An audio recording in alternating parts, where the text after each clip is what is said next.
Tantor Audio, a division of Recorded Books, presents Shaken Brain, The Science, Care, and Treatment of Concussion by Elizabeth Sandel, M.D. Narrated by Wendy Tremont King. Publisher's note: in this audio edition, you will hear references to figures present in the print and e-book formats of the book. Preface.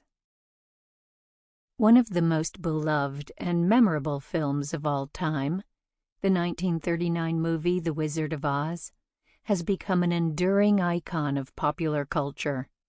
Its groundbreaking visuals, comedy, and music mark the film as a masterpiece. An early scene presents a troubling issue that advances the plot. A tornado hits a Kansas farmhouse, and a window sash strikes the young heroine, Dorothy, who falls onto her bed, briefly unconscious.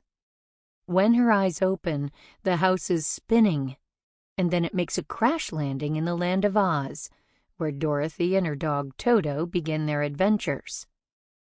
As a child watching this movie, I thought Dorothy was dreaming.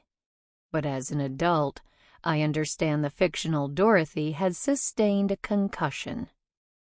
In the 1930s and the decades following, films and other media have depicted concussions such as Dorothy's as transient, just a brief jolt to the head.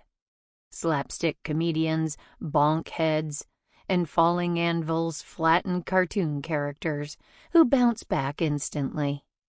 Video games depict either inconsequential or lethal events from head trauma without much in between. Victims who don't die see stars, but they quickly recover.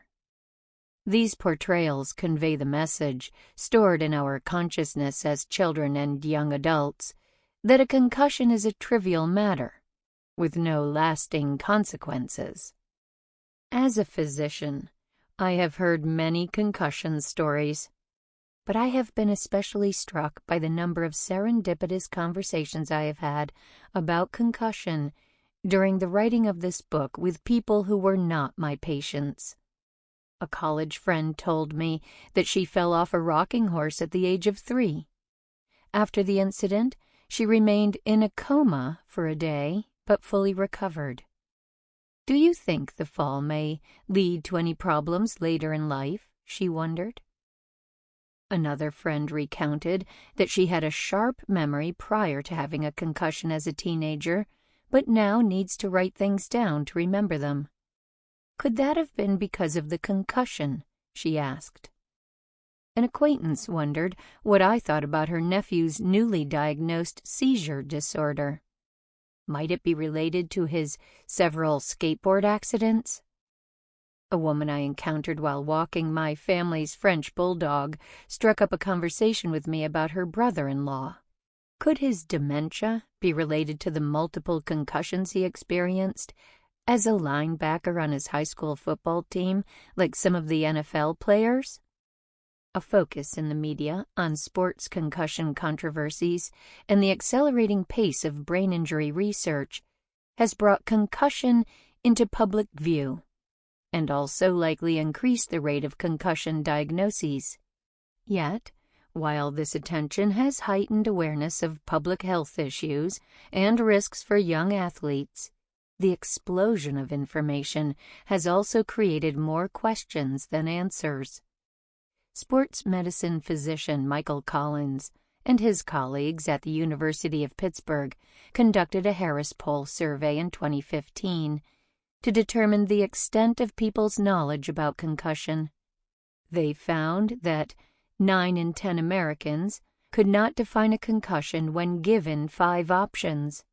Almost half of those surveyed were unaware that not all concussions happen during contact sports activities.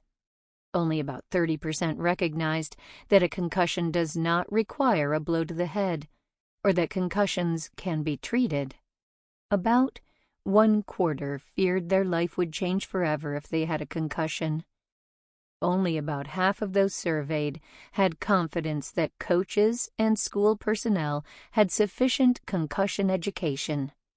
I have written this book to provide accessible, accurate, and up-to-date information.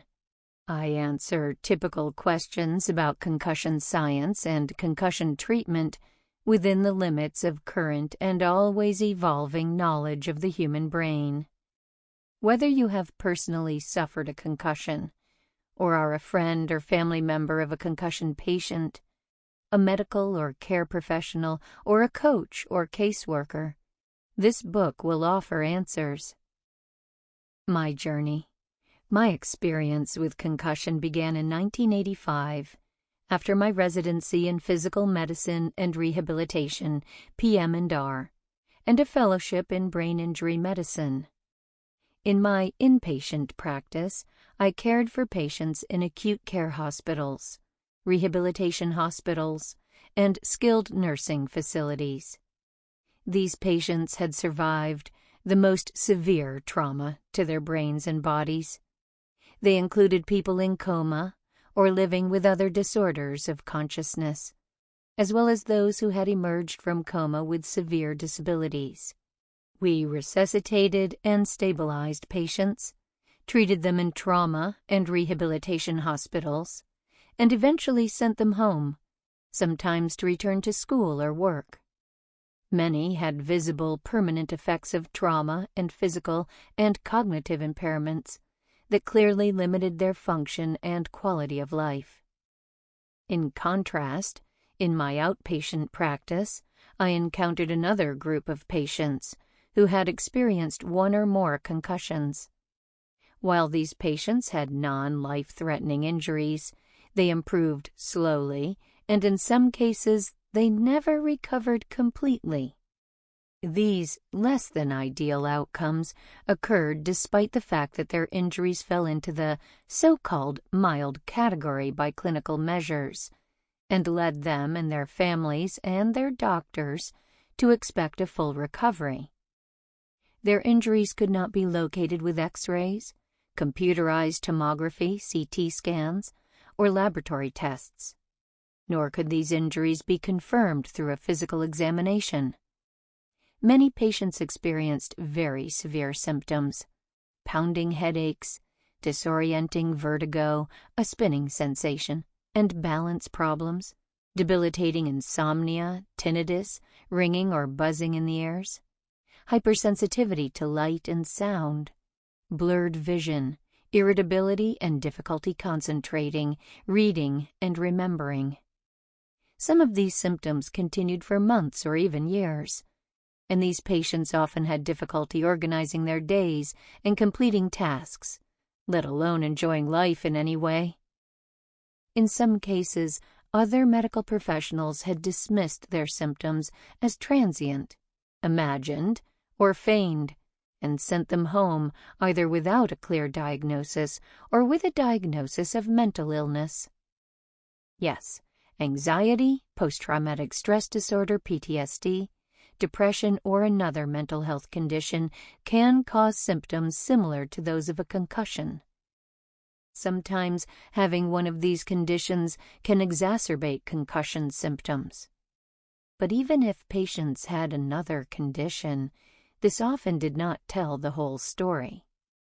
Their symptoms seemed to worsen through the actions of those who added insult to injury and failed to acknowledge what patients were experiencing or to offer adequate treatment. Patients with invisible injuries, such as concussion, often have a mix of physical, cognitive, and emotional symptoms that make diagnosis and treatment challenging. Seeking the underlying cause of symptoms requires enough time for information gathering, focused treatment, and education about the nature of the injury and its consequences. A study by Pennsylvania social worker Paige Walker Buck and her associates documents patients' descriptions of the care they received after a concussion. They heard many dismissive messages. "Oh, it's 4 to 6 weeks. You'll be better. It'll be fine. It's all good. Just go home, rest. Do not push yourself. Your CAT scans are normal. Give it a month. It'll be fine." These messages are similar to those recounted. Sample complete. Ready to continue?